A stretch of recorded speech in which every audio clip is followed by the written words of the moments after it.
ನಮಸ್ಕಾರ. ಮತ್ತೊಮ್ಮೆ ನಿಮ್ಮ ಭೇಟಿಗೆ ನಿಮಗೆ ನಾನು ಓದಿದ ಕೆಲವು ವಿಷಯಗಳನ್ನ ತಿಳಿಸೋದಕ್ಕೆ ಬಂದಿದ್ದೇನೆ. ನನ್ನ ಮೆಚ್ಚಿನ ಲೇಖಕರಲ್ಲಿ ವಿಶ್ವೇಶ್ವರ ಭಟ್ರು ಒಬ್ಬರು. ವಿಶ್ವೇಶ್ವರ ಭಟ್ರು YNK ಅವ್ರನ್ನ ತುಂಬ ಇಷ್ಟಪಡ್ತಿದ್ರು. ಅವರು ಪುಸ್ತಕ ನನ್ನ ಪ್ರೀತಿಯ YNK ಅಂತಕ್ಕಂಥ ಪುಸ್ತಕವನ್ನೇ ಬರೆದಿದ್ದಾರೆ. ಆ ಇಡೀ ಪುಸ್ತಕವನ್ನು ಓದಿದಾಗ ಅದರಲ್ಲಿ ಕೆಲವು ಪಾಯಿಂಟ್ಗಳನ್ನು ನೋಟ್ ಮಾಡ್ಕೊಳ್ಳೋದು ನನ್ನ ಅಭ್ಯಾಸ.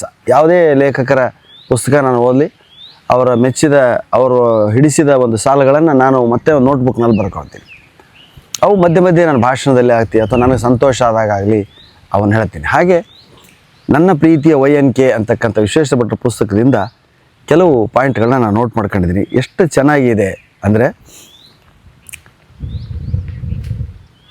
My husband uses entire body while acting.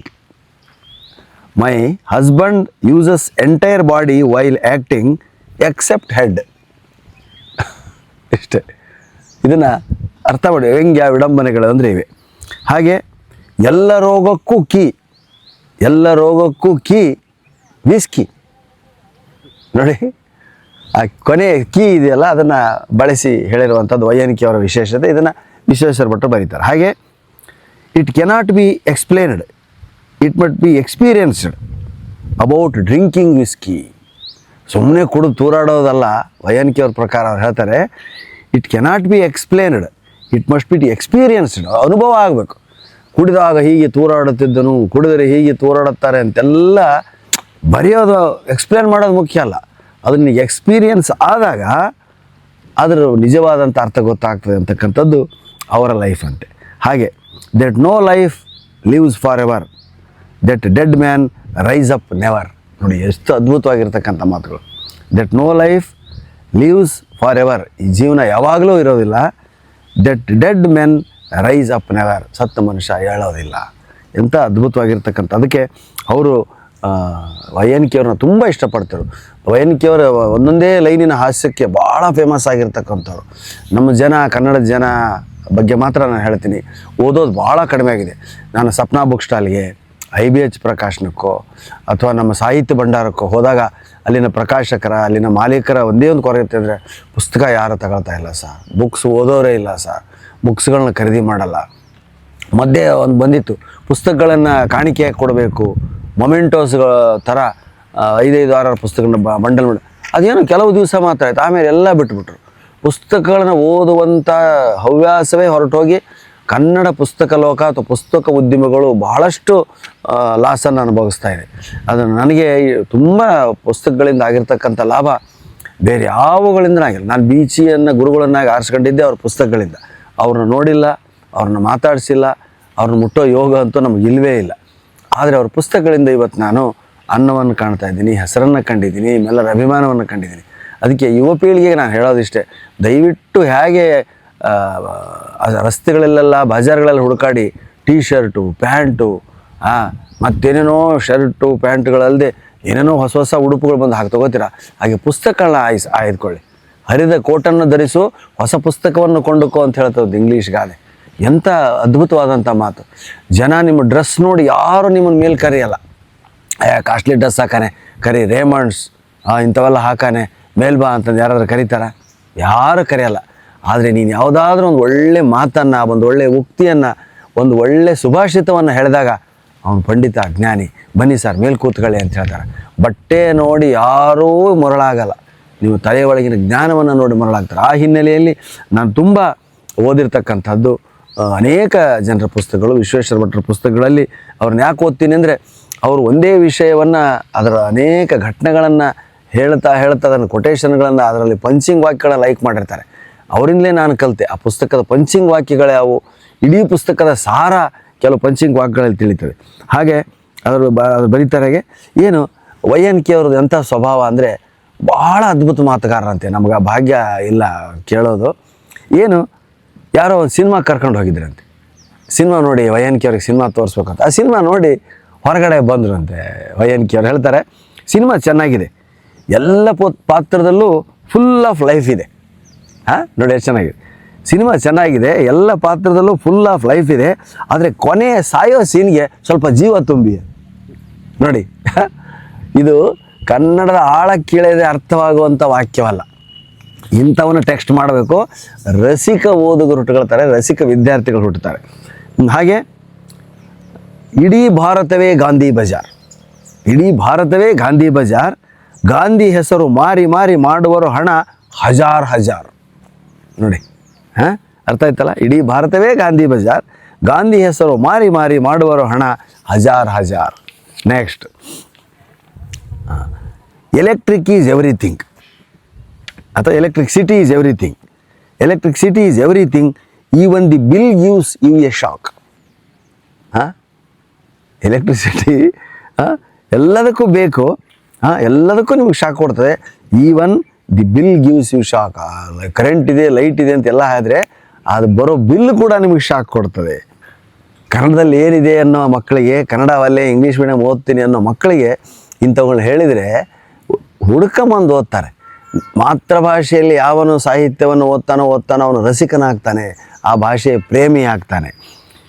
Next ಅವ್ರು ಹಿಂಗೆ ಹೇಳ್ತಾರೆ, ಇಂಟರ್ವೆಲ್ ಇಲ್ಲದ ಸಿನಿಮಾಗಳಿಗೆ ಚಿತ್ರ ನಿರ್ದೇಶಕ ನಿರ್ಮಾಪಕರಿಗೆ ಪ್ರೇಕ್ಷಕರ ಮೇಲೆ ವಿಶ್ವಾಸ ಇದ್ದಂತೆ ಕಾಣುವುದಿಲ್ಲ.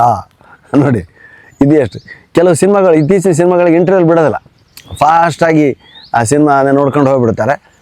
8 ರೀಲೋ 7 ರೀಲೋ ತೆಗಿತಾರೆ ಅಂದ್ಕೊಳ್ಳಿ. ಅವಾಗೆಲ್ಲ ಶೋಲೆಗೆ 2 ಸಾರಿ ಇಂಟರ್ವೆಲ್ ಇರ್ತಿತ್ತು.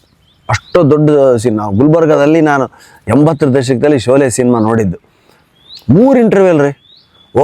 ಹಾಗೆ ಅದು ಮತ್ತೆ ಹೋಗೋದು, ಇನ್ನೊಂದು ರೀಲ್ ಬಂದಿದೆ ಅಂತೆ, ಅಸ್ರಾನಿದು 2 ರೀಲ್ ಎಕ್ಸ್ಟ್ರಾ ಮಾಡಿದಾರಂತೆ, ಜೈ ಬಹದ್ದೂರಿದು 1 ರೀಲ್ ಎಕ್ಸ್ಟ್ರಾ ಇದೆ ಅಂತೆ, ಹೋಳಿ ಆಟದ್ದೊಂದು ಎಕ್ಸ್ಟ್ರಾ. ಹೀಗೆ ಶೋಲೆ ಸಿನಿಮಾವನ್ನು 3 ಬಾರಿ ನೋಡಿದ್ವಿ ನಾವು. ಆ ನಿರ್ಮಾಪಕರು ನಿರ್ದೇಶಕರು ಜಾನ್ರೆ ಒಂದೊಂದು ಕಂತಲ್ಲಿ ಬಿಡುಗಡೆ ಮಾಡಿ ಮತ್ತೆ ಎಲ್ಲ ಕೋಟ್ಯಾಂತರ ಜನರಿಗೆ ಅಂತ ತೋರಿಸಿದ್ರು. ಶೋಲೆ, ಇಡೀ ಶೋಲೆನ ನೋಡಬೇಕಾದ್ರೆ ಕನಿಷ್ಠ 3.5-4 ಗಂಟೆ ಸಿನಿಮಾ ಅದು. ನಾವು 70mm ಕೊನೆವರೆಗೂ ನೋಡೋದಾಗಲಿ ನಮ್ಮ ಊರುಗಳಲ್ಲಿ ಇರ್ತಕ್ಕಂಥ ಸ್ಕ್ರೀನ್ಗಳಲ್ಲೇ ನೋಡ್ತೀವಿ. ಇವತ್ತಂತೂ ಬರೀ ಮೊಬೈಲ್ಗಳಲ್ಲಿ ನೋಡ್ತೀವಿ. ಹಾಗೆ ಆ ಸಿನಿಮಾಗಳಲ್ಲಿ ಇಂಟರ್ವೆಲ್ 2 ಸಾರಿ ಇಂಟರ್ವೆಲ್ ಶೋಲೆ ಸಿನಿಮಾಕ್ಕೆ. ಅದಕ್ಕೆ ವಯನಿಕೆ ಬರೀತಿದ್ರಂತೆ, ಇಂಟರ್ವೆಲ್ ಇಲ್ಲದ ಸಿನಿಮಾಗಳಿಗೆ ಇಂಟರ್ವೆಲ್ ಇಲ್ಲ ಸರ್, ಆ ಸಿನಿಮಾಕ್ಕೆ ಅಷ್ಟು ನೋಡ್ಸ್ಕೊಂಡು ಹೋಗುತ್ತೆ ಅಂತ ಅಲ್ಲಂಥದ್ದು. ಚಿತ್ರ ನಿರ್ದೇಶಕ ನಿರ್ಮಾಪಕರಿಗೆ ಪ್ರೇಕ್ಷಕರ ಮೇಲೆ ವಿಶ್ವಾಸ ಇದ್ದಂತೆ ಕಾಣಿಸೋದಿಲ್ಲ. ಇಂಟರ್ವೆಲ್ ಬಿಟ್ಟರೆ ಬಡ್ಡಿ ಮಕ್ಕಳು ವಾಪಸ್ ಬರೋಲ್ಲ. ಹೀಗೆ ನಾವು ಭಾಷೆಯನ್ನು ಕಲಿಬೇಕಾದ್ರೆ ಹಾಸ್ಯದ ಮುಖಾಂತರ ಕಲಿಬೇಕು. ನೆಕ್ಸ್ಟ್, ಗಂಡನೊಬ್ಬ ತಾನು ಮೊದಲು ಚಾಕು ಹಾಕಿಕೊಂಡು ನಂತರ ಹೆಂಡತಿಗೂ ಚಾಕು ಹಾಕಿದ. ನೋಡಿ, ನ್ಯೂಸ್ ಬಂದಿತ್ತಂತೆ, ಗಂಡನೊಬ್ಬ ತಾನು ಮೊದಲು ಚಾಕು ಹಾಕಿಕೊಂಡು ನಂತರ ಹೆಂಡತಿಗೂ ಚಾಕು ಹಾಕಿದ. ಇದಕ್ಕೇನು ಶೀರ್ಷಿಕೆ? ತನ್ನಂತೆ ಪರರ ಬಗೆದೊಡೆ. ತನ್ನಂತೆ ಪರರ ಬಗೆದೊಡೆ. ಚಾಕು ಹಾಕೋದ್ರೆ ಬಗೆಯೋದೇ ಅಲ್ವಾ? ಇಂಥ ಭಾಷೆಯನ್ನು ಕಲಿಸ್ಬೇಕಾದ್ರೆ ಮಕ್ಕಳಿಗೆ ಇದನ್ನು ಹೇಳಬೇಕು ಅಂತ. ಇಂಗ್ಲೀಷ್ನಲ್ಲಿ ಯಾವುದೋ ಒಂದು ಕಡೆ ನಾನು ಓದಿದ್ದೆ, ಯಾವುದರಲ್ಲಿ ಆಸಕ್ತಿ ಇದೆ ಆ ಹುಡುಗನಿಗೆ ನೋಡ್ಕೊಂಡು ಆ ಭಾಷೆಯಲ್ಲಿ ಅವನಿಗೆ ಪಾಠ ಮಾಡ್ಬೇಕಂತೆ, ಆ ಭಾಷೆಯಲ್ಲಿ ಅವನಿಗೆ ಸಾಹಿತ್ಯ ಓದೋದು ಕೊಡ್ಬೇಕಂತೆ. ಆಗ ಅವನು, ನಾವು ಸುಮ್ಮನೆ ಈಗ ನಂದು ಉದಾಹರಣೆನೇ, ನಮ್ಮ ತಂದೆ ಟೀಚರು, ನಮ್ಮ ತಂದೆ ಪಾಪ SSLC ಮಾಡ್ಕೊಂಡು TCH ಮಾಡಿದವರು. ಅವ್ರಿಗೆ ಏನು ಕನಸು ಅಂದರೆ 3 ಜನ ಗಂಡು ಮಕ್ಕಳು ನಮ್ಮ ತಂದೆಗೆ, BA BCom BSc ಓದಿಸ್ಬೇಕು ಅಂತ ನಮ್ಮಪ್ಪನಿಗೆ. ಮನೇಲಿ 3 ಜನ ಡಿಗ್ರಿ. ಅದೇನೋ ಖುಷಿ. ನಮ್ಮ ಅಣ್ಣಗೆ ಫಸ್ಟ್ ಚೊಚ್ಚಲಣ್ಣ, ನಮ್ಮ ಅಣ್ಣ ಪ್ರಹ್ಲಾದಾಚಾರ್ಯ BA ಮಾಡಿಸ್ಬಿಟ್ಟ. ನಮ್ಮ ಅಣ್ಣ BA ಹೇಗೋ ಮಾಡಿದ. ನಾನು ಲೆಕ್ಕದಲ್ಲಿ ಕೆಟ್ಟ ಸೋಮಾರಿ ಮತ್ತು ದಡ್ಡ. ನನ್ನನ್ನು BComಗೆ ಹಚ್ಚಿದೆ. ಯಾಕೆ? ಆರ್ಡರ್, ಅವನು BA ಮಾಡಿದಾನೆ, ನೀನು BCom ಮಾಡು, 3ನೇದವನು BSc ಮಾಡಲಿ ಅಂತ. ನನ್ನ ಪುಣ್ಯಕ್ಕೆ ನಮ್ಮ 3ನೇ ತಮ್ಮ BSc ಮಾಡಲೇ ಇಲ್ಲ, ಅವನು BComೇ ಮಾಡಿದ, ಯಾಕಂದರೆ ನನ್ನ ಪುಸ್ತಕ ಇದ್ದು ಅಂತ. ಹೀಗೆ ಓದ ಹಾಗಾಗಲ್ಲ. ಅದಕ್ಕೆ ಮಕ್ಕಳಿಗೆ ಯಾವುದರಲ್ಲಿ ಆಸಕ್ತಿನೋ ಆ ಆಸಕ್ತಿಯನ್ನು ಕೊಟ್ಟಾಗ ಮಾತ್ರ ಅವರು ಅದರಲ್ಲಿ ಬೆಳೀತಾರೆ ಅಂತ. ಗೆಳೆಯನೊಬ್ಬ ಹಾಡ್ತಿದ್ದಂತೆ ಯಾವಾಗಲೂ, ನಂಗೆ ಯಾವ ಕೊರತೆ ಇಲ್ಲ ನಾನು ಸುಖಿ ಎಂದ. ಗೆಳೆಯನೊಬ್ಬ, ನಂಗೆ ಯಾವ ಕೊರತೆ ಇಲ್ಲ ನಾನು ಸುಖಿ. ಅದಕ್ಕೆ ವಯನ್ ಕೇಳ್ತಾರಂತೆ, ಅಜ್ಞಾನವೇ ಆನಂದ ಅನ್ನೋದಾದರೆ ನೀವು ಸುಖಿ ಅಲ್ಲ, ಪರಮ ಸುಖಿ ಅಂತ. ನಿಮಗಿರೋ ಅಜ್ಞಾನಕ್ಕೆ ನೀವೇ ಸುಖಿಗಳು ಅಂತ ತಿಳ್ಕೊಂಡಿದ್ದೀರಿ. ಓದು ಯಾವತ್ತು ಅಜ್ಞಾನವನ್ನು ಉಂಟು ಮಾಡೋದಿಲ್ಲ ಅಂತ. Next, listen to your body. ನಿಮ್ಮ ದೇಹವನ್ನು ನೀವು ಕೇಳ್ಕೊಳ್ಳಿ, ಎಕ್ಸಸೈಸ್ ಮಾಡೋದಿರಲಿ, ಏನೇ ಇರಲಿ. Listen to your body, without body you are no body. ನಿಮ್ಮ ದೇಹ ಏನು ಕೇಳುತ್ತೋ ಅದನ್ನು ಕೊಡಿ. ಎಕ್ಸಸೈಸ್ ಕೇಳುತ್ತಾ, ಸ್ವಿಮ್ಮಿಂಗ್ ಕೇಳುತ್ತಾ, ಇಂಥ ತಿನ್ನಿಸ್ಬೇಕಂತ ಬೇರೆಯವ್ರನ್ನ ನೋಡಿ ಕಲಿಬೇಡಿ. ನಿಮ್ಮ ದೇಹ ಏನು ಕೇಳುತ್ತೋ ಅದನ್ನು ಕೊಡಿ. Listen to your body. ನಿಮ್ಮ ಬಾಡಿಗೆ ಏನು ಬೇಕೋ ಅದನ್ನು ಅರ್ಥ ಮಾಡ್ಕೊಳ್ಳಿ. Without body you are no body. ನೀವು ಬಾಡಿ ಇಲ್ಲದೆ ನೋ ಬಡಿ ಆಗಿಬಿಡ್ತೀರಿ ಅಂತ. ಹೀಗೆ ಆ ಭಾಷೆಯನ್ನು ಅರ್ಥ ಮಾಡಿಕೊಂಡು ಕಾಫಿ ಕುಡಿಯೋಕ್ಕೆ ಹೋದ್ರಂತೆ ವೈಎನ್ಕೆ ಅವರು. ಅಲ್ಲಿ ಕಾಫಿ ಹೇಗೆ ಆರ್ಡ್ರ್ ಮಾಡ್ತಾರೆ? ಇಲ್ಲಿ ಕಾಫಿ A1 ಸಾರ್ ಅಂದ ಕೂತಿರೋನೊಬ್ಬರು. A1 ಸರ್ ಕಾಫಿ ಇಲ್ಲಿದು. ಅದಕ್ಕೆ ಟಕ್ ಅಂತ ಹೇಳಿದ್ರಂತೆ ವೈಎನ್ಕೆನು. ಓಕೆ ತಗೊಂಬ. A1 ಆಗಿರ್ದಿದ್ರೆ ನಿನಗೆ A2. ಅರ್ಥ ಆಯ್ತಾ? A1 ಆಗಿರದೇ ಇದ್ದರೆ ನಿನಗೆ A2. TW2 ಅಲ್ಲ, A2. ಇದು ವೈಎನ್ಕೆ ಅವರ ವೈಶಿಷ್ಟ್ಯ. ಹಾಗೆ ಸಂಪಾದಿಸುವವನನ್ನು ಸಂಪಾದಕ ಅಂತಾರೆ. ಕನ್ನಡಕ್ಕೆ ಅನುವಾದಿಸುವವನನ್ನು ಕನ್ನಡಕ ಎಂದರೆ ನೋಡಿ ಎಷ್ಟು ಚೆನ್ನಾಗಿದೆ.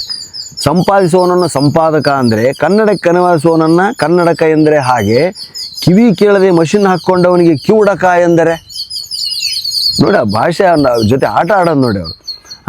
ಬಾರ್ನ ಹಿಂದೆ ಮರೆಗೆ ಹೋಗಿ ಕುಡಿಯುವವರಿಗೆ ಬಿಹೈಂಡ್ ದಿ ಬಾರ್ಸ್ ಎನ್ನಬೇಕೇ.